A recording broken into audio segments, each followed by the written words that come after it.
सर्वांना नमस्कार. शोभा भागवत लिखित आपली मुलं या पुस्तकातील हा लेख. कुठे मिळेल पालकत्वाचे शिक्षण. लेखन शोभा भागवत. प्रकाशक राजहंस प्रकाशन, पुणे. तो प्रसंग मला अनेकदा जशाच्या तसा आठवतो. चाळीतल्या 2 खोल्या, आज स्वयंपाकघर, बाहेरच्या खोलीत बाळंतिणीची बाज, बाळाचा पाळणा, बाळ पाळण्यात झोपलेलं, थंडीचे दिवस.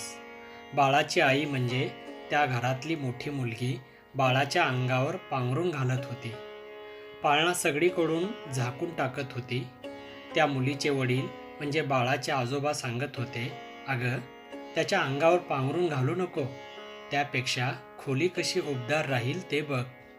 खोली उबदार ठेवणं जरा कठीण काम होतं, जास्त कौशल्याचं होतं, पण त्याचीच खरी गरज होती. अंगावर पांघरून घालणं हा सोयीचा शॉर्टकट होता. मूल वाढवताना त्या आजोबांच्या शब्दांची मला वारंवार आठवण होते आणि वाटतं एका थंडीच्या निमित्तानं आजोबांनी केवढा मोलाचा सल्ला सगळ्या पालकांना दिलाय. पालक शिक्षणाचं सारच या सल्ल्यात आहे. मुलांना चांगलं वाढवण्यासाठी त्यांच्या भोवती चांगलं वातावरण असण्याची गरज असते.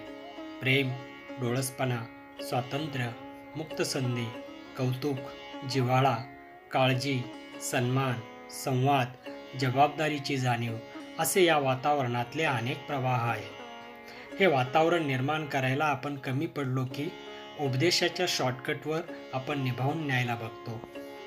ऐकलं नाहीस तर मरेस्तोर मारीन, हा झाला शॉर्टकट. पण जे ऐकायचंय ते आपण का सांगतो आहोत, कशासाठी त्याचं महत्त्व, ते ऐकलं नाही तर होणारं नुकसान, जाणारा वेळ, मनस्ताप याची काहीही कल्पना मुलांना दिलेली नसते आणि ती असे ऐनवेळी एक छोटं भाषण ठोकून देता येत नाही.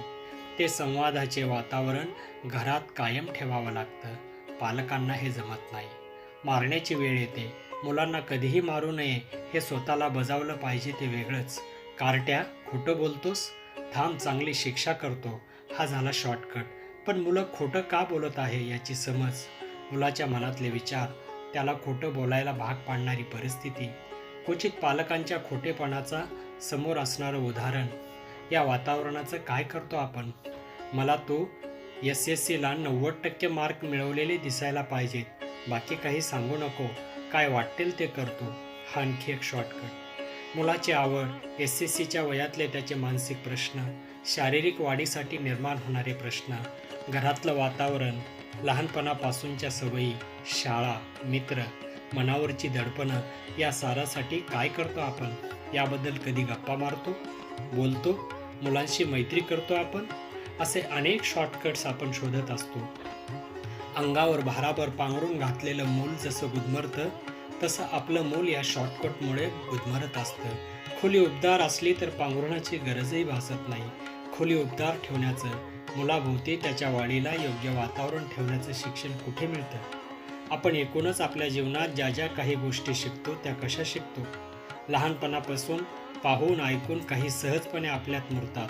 काही गोष्टीचं पद्धतशीर शिक्षण शाळा, कॉलेज, इतर अभ्यासक्रम यातून आपण घेतो आणि या पलीकडचा मोठा भाग आपण स्वतःच्या प्रयत्नांनी शिकत असतो. अनेक प्रकारच्या संधी आपल्या दारावर टकटक करत असतात.